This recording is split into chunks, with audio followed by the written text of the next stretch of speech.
नमस्कार, मैं Ravish Kumar. Supreme court ने अपने इतिहास में पहली बार एक ऐसा बेंच बनाया है जहां सामाजिक अधिकार से जुड़े मसलों की अलग से सुनवाई होगी। हर हफ्ते शुक्रवार के दिन सोशल जस्टिस बेंच इन सारे मुद्दों पर सुनवाई करेगी। सुप्रीम कोर्ट को बधाई। अब आते हैं राजनीति की अदालत में, जहां जज कौन है और आरोपी कौन पता ही नहीं चलता। बीच में टीवी का एंकर वकील बना फिर रहा है, कभी इसका मुकदमा लड़ता है कभी उसका। रविवार को कोलकाता में हुई एक रैली में बीजेपी के राष्ट्रीय अध्यक्ष अमित शाह ने ममता बनर्जी पर कई आरोप लगाए। मैं उनके भाषण के उस हिस्से को लिखकर लाया हूं जिसका संदर्भ आज के विवाद से है। अमित शाह कहते हैं कि ममता दी ने वर्धमान के अंदर जो बम ब्लास्ट हुए उसके आरोपियों को बचाना शुरू किया। मैं आप लोगों को कहना चाहता हूं कि जो 2 अक्टूबर को बम ब्लास्ट में जो व्यक्ति मारा गया वो शकील अहमद पहले भी बम ब्लास्ट में फंसे हुए थे। बंगाल पुलिस ने उनको क्यों नहीं पकड़ा? जिनके घर के अंदर ये बम ब्लास्ट हुआ वो नूरुल हसन चौधरी कौन थे? एनआईए को जांच देने के विरोध में ममता दी ने स्टेटमेंट दिए थे। किसको बचाना चाहती हैं? बांग्लादेशी घुसपैठियों के आधार पर आप बांग्लादेश पर शासन नहीं कर सकती ममता दी। बांग्लादेशी घुसपैठी हैं, आपको बांग्लादेश का मुख्यमंत्री नहीं बनाया। अगर आप बांग्लादेश के घुसपैठियों के आधार पर ही तृणमूल को बचाना चाहती हैं तो मुझे कहने में कोई संकोच नहीं है कि ममता दी आपकी उल्टी गिनती शुरू हो गई है। वर्धमान के अंदर आरडीएक्स पकड़ा जाता है, एनआईए को काम नहीं करने दिया जा रहा है। कितने सारे टीएमसी के नेता इस ब्लास्ट के साथ जुड़े हुए हैं मित्रों, और वर्धमान के पीछे जो लोग लगे हैं उनको पैसे किसने दिए? उसकी जांच शुरू हुई तो आप लोगों को सुनकर आश्चर्य होगा। ये अमित शाह कह रहे हैं कि उसके पीछे भी ये शारदा स्कैम के पैसे इस बम ब्लास्ट के पीछे उपयोग हुए हैं। और ये दोनों जांच एक मोड़ पर जाकर क्लब हो रही है। ध्यान से सुनिए, सीबीआई इस मामले की भी जांच कर रही है। इस बयान के अनुसार अमित शाह ने 2 एजेंसियों की जांच के आधार पर ये आरोप लगाए। अब ये सवाल सरकार से तृणमूल कांग्रेस के सांसदों को पूछना चाहिए था, लेकिन पूछ दिया बीजेपी के ही 2 सांसदों ने। बिहार के गया से सांसद हरि मांझी और कर्नाटक के धारवाड़ से सांसद प्रहलाद जोशी ने। इन्हीं के सवाल के जवाब में प्रधानमंत्री कार्यालय में राज्य मंत्री जितेंद्र सिंह ने लिखित रूप से जवाब दिया।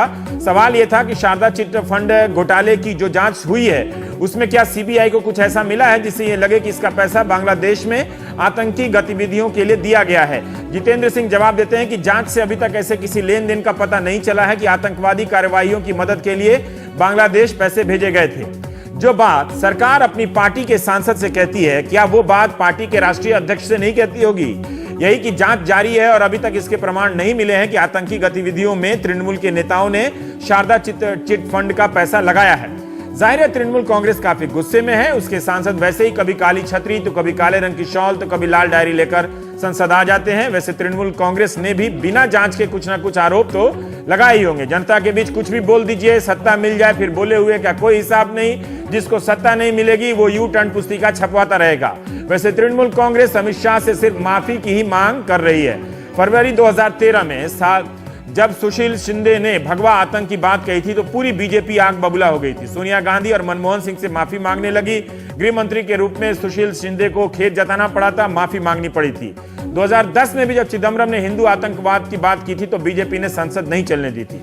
क्या कहीं कानून में लिखा है कि जांच पूरी होने से पहले आप आरोप लगा सकते हैं मगर क्लीन चिट नहीं दे सकते? जांच पूरी भी हो जाए तो क्लीन चिट जांच एजेंसी देगी या अदालत? फिर अमित शाह को क्या यह नहीं बताना चाहिए कि उन्हें किसने बताया कि पैसा आतंकवादी कार्रवाई में इस्तेमाल हुआ है? कुल मिलाकर चिटफंड में घोटाले की जांच से पहले ही क्लीन चिट में घोटाला हो गया है। एक राजनीतिक पार्टी पर आतंकी गतिविधियों में साथ देने का आरोप किसी आधार पर लगना चाहिए या ऐसे ही लगा देना चाहिए? क्या इन आरोपों के आधार पर समाज में किसी समुदाय के प्रति अवधारणा बनाई जा रही है उसके खिलाफ? 13 नवंबर को इंडियन एक्सप्रेस में खबर छपी है कि खुफिया एजेंसियों ने गृह मंत्रालय को रिपोर्ट दी है कि देश में ज्यादातर मदरसे किसी जिहादी गतिविधियों में शामिल नहीं है। 1 साल तक गुप्त तरीके से मदरसों का सर्वे हुआ है और कुछ भी आपत्तिजनक नहीं मिला।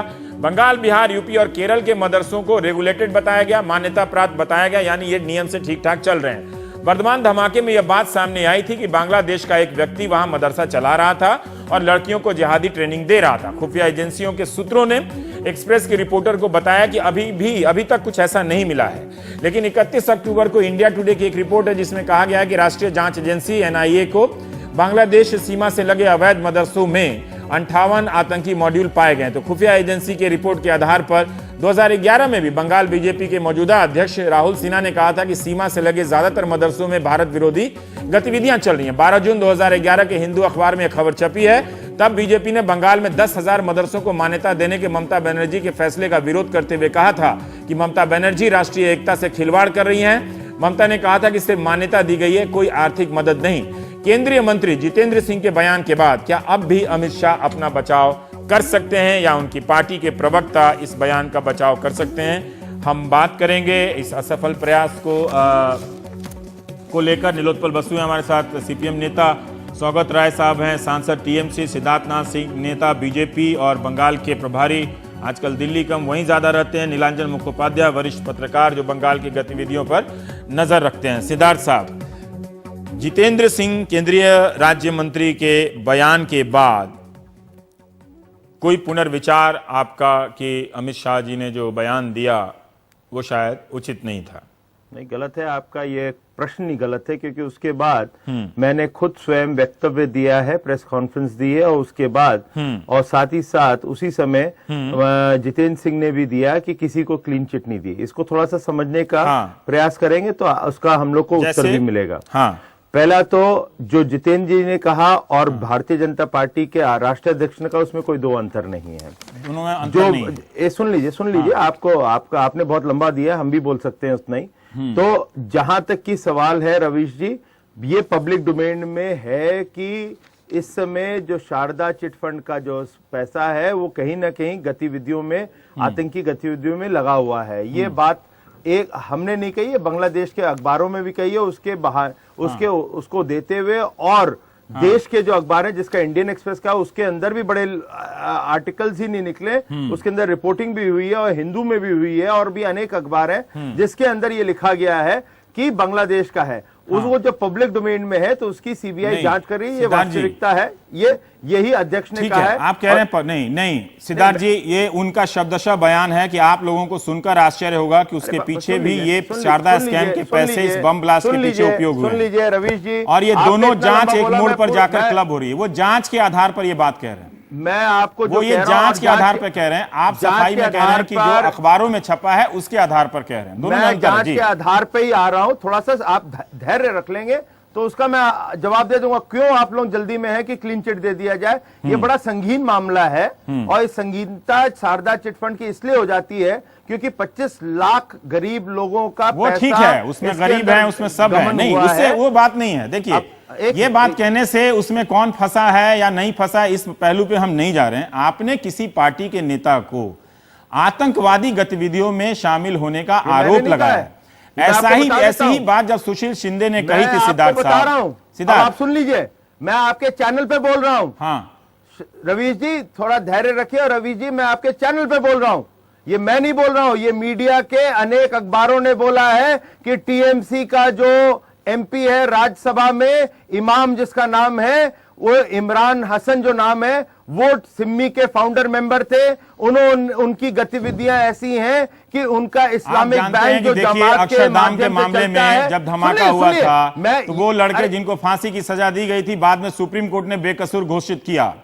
यहाँ पे अमित शाह जी जांच के आधार पे कह रहे हैं। देखिए भगवा आतंक की बात आपको याद होगा, जांच ही बोल रहा हूं, पिछले साल की बात है जब सुशील शिंदे ने भगवा आतंक की बात कही थी, तब आप प्रकाश जावड़ेकर का एक बयान है। सिद्धार्थ रवीश जी अनेक पेपर के अंदर है, थोड़ा सा सुनने की कोशिश करेंगे तो आपको दो तीन चीजें सामने आएंगी। बयान जांच के आधार पर, मैं जांच की बात कर रहा हूं, आप सुनने को नहीं तैयार हैं। मैं जांच की बात कर रहा हूं, जांच की जो बात है वो जांच चल रही है। पेपर के आधार, पेपर के अंदर वो जांच की जो लीक्स आती है या नहीं आती है वो आप लोग ज्यादा जानते हैं मुझसे ज्यादा। आप लोग के माध्यम से, मीडिया के माध्यम में पेपर में आती है, उसके अंदर बहुत चीजें आई हैं, उसके अंदर ही ये टीएमसी के लीडर का नाम आया, उसी के देखिए आप उसी के अंदर जांच, मैं माफी चाहता हूं आपसे, मैं आपसे रोक रहा हूं। अंदर दायरा दिया है, इसलिए जितेंद्र सिंह ने, या तो जितेंद्र सिंह ने गलत कह दिया है ना, जितेंद्र सिंह ने, ये विषय जो है वो खाली सीबीआई के अधीन नहीं है, इसके अंदर ईडी भी इन्वॉल्व है, इसके अंदर एसएफआईओ भी इन्वॉल्व है। नहीं अब देखिए, अब आप ठीक है,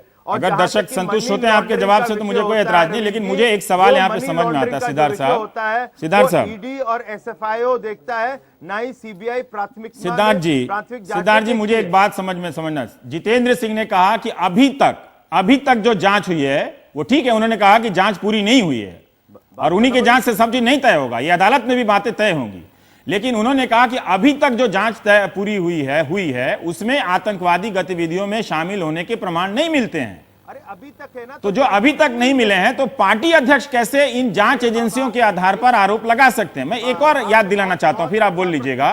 तब प्रकाश जावड़ेकर ने सुशील शिंदे के मामले में कहा था कि आप हम क्या आतंकवादी हैं, आप हमारे साथ रोज मीटिंग करते हैं, आप हमें गिरफ्तार कर लीजिए। अगर तृणमूल कांग्रेस के नेता या वहां की सरकार, इस तरह से सरकार शब्द तो नहीं है लेकिन तृणमूल के नेता आतंक शारदा स्कैम के पैसे को, तो बहुत सीरियस मामला है ना।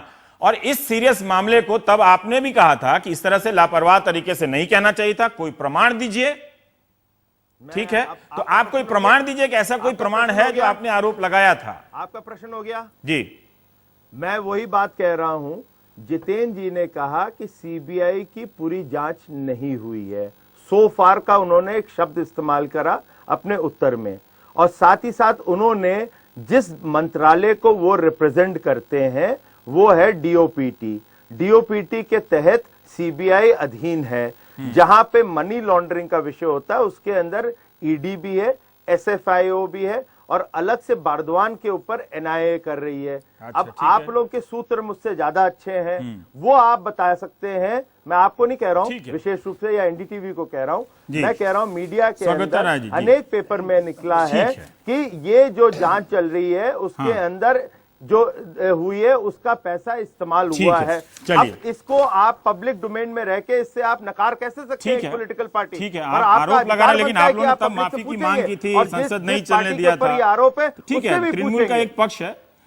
सौगता राय साहब, ये अभी सिद्धार्थ ने एक बात कही कि सीबीआई के मामले में जितेंद्र सिंह ने ये बयान दिया है। ठीक है, हालांकि यहाँ जब अमित शाह बयान दे रहे हैं, एक रैली में कह रहे हैं, तो उसमें सीबीआई कह रहे हैं कि दोनों जांच एक मोड़ पर जाकर क्लब हो रही है। मतलब वो एनआईए भी मीन कर रहे हैं और सीबीआई भी उसका मतलब निकाल रहे हैं। पर जो सिद्धार्थ कह रहे हैं कि हाँ सीबीआई की जांच है, बहुत सारी अभी एजेंसियां जांच कर रही हैं, संतुष्ट हैं आप उनके इस जवाब से?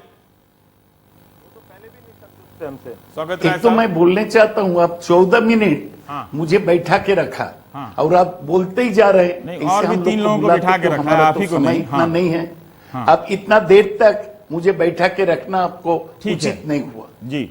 दूसरी बात मुझे कहना है कि जितेंद्र सिंह आज साफ साफ बताए हैं कि एनआईए का जांच में शारदा का पैसा बांग्लादेशी टेरर के लिए इस्तेमाल हुआ, इसको कोई सबूत नहीं मिला है। सीबीआई का है, तो अमित शाह वो अगले रविवार, हाँ, अरे आप फिर बीच में बोल रहे हैं, ऐसे तो 14 मिनट बैठा के रखा, मुझे 2 मिनट तो बोलने दीजिए। सिद्धार्थ साहब बोलने दीजिए, याद दिला दिया मैंने, सिद्धार्थ उनको बोलने दीजिए। हाँ, ये क्या बात है, हमको सब याद है, आपको याद दिलाने का जरूरत नहीं है। तो अमित शाह अगले रविवार में ये बताए कलकत्ता के आम सभा में कि शारदा कांड और बर्धमान ब्लास्ट जो हुआ और उसके साथ बांग्लादेशी टेररिज्म है, इस सब का ताल्लुक है, ये हम निकलेंगे।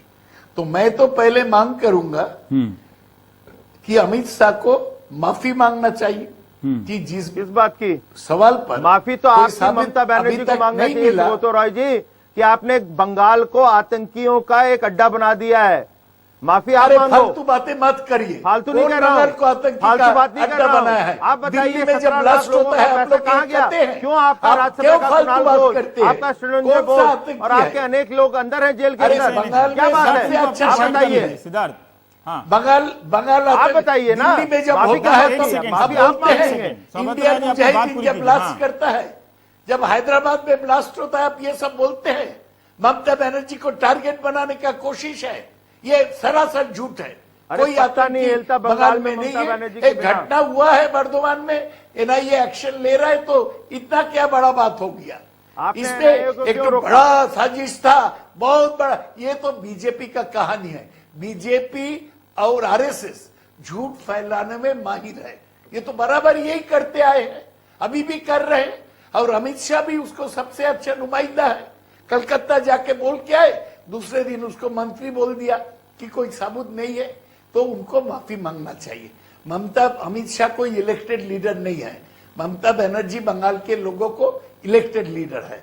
आपको याद रखने पड़ेगा तृणमूल कांग्रेस का बंगाल असेंबली में 187 मेंबर है और बीजेपी का एक मेंबर जी। है। बीजेपी वहां बहुत ही छोटा शक्ति है, ठीक है। उसका अभी तक ठीक है मोदी हम के हवा में भी अभी 117% वोट मिला। ठीक है। तो ये सब मत बोलिए, इलेक्टेड मेंबर अभी को साफ कोई साफ हो गया अधिकार कि नहीं बीजेपी है गलत कि प्रचार आप कर रहा है। इलेक्टेड मेंबर को ज्यादा अधिकार है कि संविधान के तहत आप इंश्योर करिए कि वहां पर भ्रष्टाचार ना हो, इंश्योर नहीं, वो करिए कि ठीक है जिहादी सिद्धार्थ एक्टिविटी साहब, बंद और भी हो, जगह पे और देखिए उसके भ्रष्टाचार बाद होता है हमसे ना, उस पे प्रश्न कर और भी सकते हैं। जगह होता पहले है, चूहे की दवाई 2012 में निकल क्या जाती हुआ है, कहीं मिर्जापुर व्यापम हो में, जाता है। नहीं, क्या हुआ एक सेकंड, गार्डन सिद्धार्थ, ब्रिज में, मामले क्या को हुआ यहीं तक आपका रखते हैं, और बेलडंगा आगे में, पीछे नहीं उसका जवाब जाते। दीजिए ना आप। नीलोत्पल दा, मैं अरे आपसे ये आप जानना पूरा चाहता तो हूं आप कि जो आप लोगों ने भी मुजफ्फरनगर में प्रधानमंत्री दंगा से की सूर्यकांत कराया, मिश्रा ने उसको वक्त क्या मांगा हुआ? था आप लोग कि तो वो ये दिल्ली बताना में चाहते हैं कि दंगा तृणमूल कराया, कांग्रेस उसको इसकी क्या जांच हुआ? को प्रभावित बीजेपी करने का मतलब या तो उसमें ठीक दंगा से ही काम कर नहीं रहा कर रही है।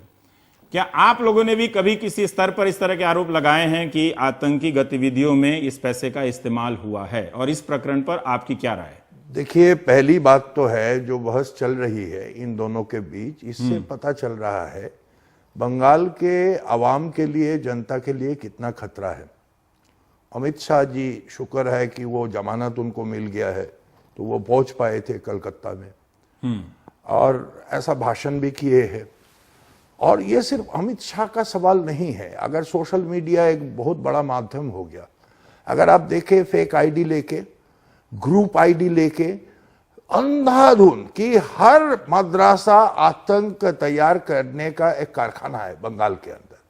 और मतलब जो एक पूरे समुदाय को आतंकित करने वाली जो प्रचार आरएसएस कर रही है।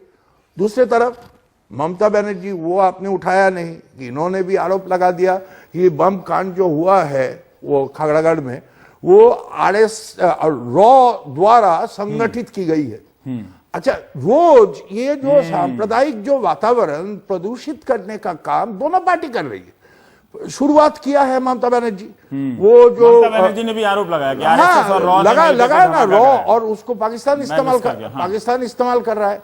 दूसरा बात है कि ये जो धर्म मजहब इस तरह के बंगाल में राजनीति में कभी नहीं था। सिद्धार्थ जी तो नए नए आए हैं, हम भी उनको देखते हैं, उनका तो आप लोग बहुत पत्रकार पुराने थे तो सम्मेलन कैसे आ देखते गए? हैं। हाँ। वो शोगतो बाबू थोड़ा पुराना है, वो बता नया सकते है, हैं। लेकिन टेंशन तो दे रहे हैं आप लोगों नहीं, को।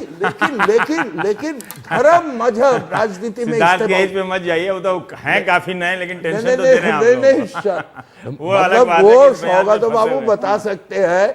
ये धर्म मजहब राजनीति में खींच के लाना, ये ममता बनर्जी का देन है। ये जो इमामों का भत्ता देना, सरकारी पैसा, टैक्स पेयर का पैसा, और उसी तरह बीजेपी भी कर रही है। वो तो इसमें एकदम माहिर है, उस बात में तो कोई दो राय नहीं है। एक मदरसा लेके, और उनको तो जवाब देना पड़ेगा सिद्धार्थ जी को कि हम 2 अक्टूबर होने के बाद, और बंगाल में इतना राजनीतिकरण हुआ है पुलिस का, और साधारण मामले भी अल्टीमेटली सुप्रीम कोर्ट के इस मामले में उनको क्या जवाब देना पड़ेगा? मैं अभी पूरा उसमें नहीं, मैंने जवाब सिद्धार्थ को देना भी नहीं पड़ेगा। बोलने दिया। 7 दिन वो रोक के रखा, एनआईए को सौंपा नहीं, जबकि कोई कानूनी जरूरत नहीं था। बीजेपी कहती है कि तृणमूल नहीं करने दे रही थी। तृणमूल कानून देख लीजिए ना, एनआईए को पश्चिम बंगाल के सरकार का सहमति का कोई जरूरत ही नहीं नहीं। वो 7 दिन उन्होंने अंधाधुंध लेकिन नीचे अमित शाह कह रहे हैं कि एनआईए को प्रचार ममता चलाया, बनर्जी रोक रही और पूरे मुसलमान लोगों को, समुदाय को आतंकित करने का लिए इस्तेमाल किया है। और उसी तरह बंगाल सरकार भी ना जाने क्यों, निरंजन दा, जबकि इसका एक अंतर्राष्ट्रीय आपका ईटी में मैंने एक लेख पढ़ा कि ठीक है, इसको प्रदेश इनकी में कमजोरी नहीं है, करने- बीजेपी उभर रही है। मैं उस पर नहीं जाना चाहता हूं। क्या बंगाल की राजनीति, आप इस बयान को एक नॉर्मल बयान के रूप में देखते हैं, या इसका इशारा जो नीलोत्पल कह रहे हैं कि ध्रुवीकरण का मतलब हिंदी में मतलब हुआ हिंदू बनाम मुसलमान कर देना, क्या ये किया जिसको हम लोग बोलते हैं? हाँ। देखिए, आज की जो बहस हो रही है, इससे एक चीज साबित होता है कि जो बंगाल की जो राजनीतिक जो पॉलिटिकल डिस्कोर्स है, उसमें एक बुनियादी फर्क 2014 के दौरान में हमको देखने को मिल रहा है। फरवरी में जब मोदी जी सबसे पहली बार कैंपेन करने गए थे, खूब जोर से प्रचार किया गया था, लेकिन शायद उतना उत्साह नहीं था उनकी मीटिंग की फरवरी में। उसको लेके वरुण गांधी का एक मेजर कंट्रोवर्सी, उन्होंने कहा बस 50,000 लोग आए, उसकी वजह से उनकी क्या दशा हुई पार्टी में वो पता। ठीक है, लेकिन बाकी 2014 के बाद से जब चुनाव जो लोकसभा के हुए, उसमें साफ साफ होता है कि भारतीय जनता पार्टी एक तरह से राइजिंग फोर्स है बंगाल में, वो राइज करे, लेकिन ये मुद्दा, इस तरह के मुद्दा क्या ये आधार बनता है क्या? इस पूरे मुद्दे के पीछे जो है ये जो स्पेसिफिक इश्यूज पे जो बहस हो रही है कि क्या शारदा का फंड बांग्लादेश में टेररिस्ट फंडिंग के लिए इस्तेमाल हो रहा है या नहीं, ये सिर्फ एक बैकड्रॉप है। बेसिक जो चीज को समझने की जरूरत है कि तृणमूल और भारतीय जनता पार्टी के बीच में तो ये जो मेजर जो कॉन्टेस्टेशन हो रहा है तथ्य को अपने तरीके से सामने रखने के लिए, इसके पीछे पॉलिटिकल टेरेन की लड़ाई हो रही है। भारतीय जनता पार्टी का विश्वास है कि बंगाल में अगर उनको और उभरना है तो उनको दो मुद्दों के बेसिस पे वो आगे बढ़ सकते हैं। एक अपने मेजोरिटेरियन मुद्दे के, और दूसरा तृणमूल कांग्रेस की सरकार बंगाल की जनता और मुजफ्फरनगर की जनता में कोई अंतर है कि नहीं अंतर है? कि जहां समाजवादी और बीजेपी में भी यही आरोप लगते थे कि यहाँ दोनों में साठ गांठ है, कोई अंतर है? मैं आपको छोटा सा एक जानकारी दे देता हूं। एक सेकंड, इनका तो उनको लगता है कि पोलराइजेशन के बेसिस पे और नॉन परफॉर्मेंस ऑफ गवर्नमेंट के बेसिस पे शायद वो और आगे जा सकते हैं। ठीक है। 2 अक्टूबर को ब्लास्ट होता है। शायद लेजिटिमेट है कि इन्वेस्टिगेशन उतने प्रॉम्प्टली और उतने एग्रेसिवली नहीं हुआ जितना होना चाहिए था स्टेट की तरफ से, तो स्टेट गवर्नमेंट की तरफ से। तो आप जगह देते हैं, आप स्पेस देते हैं सेंटर को एंटर करने के लिए, और जब पहुंचे तो अमित शाह अपनी पॉलिटिक्स को फैलाते हैं।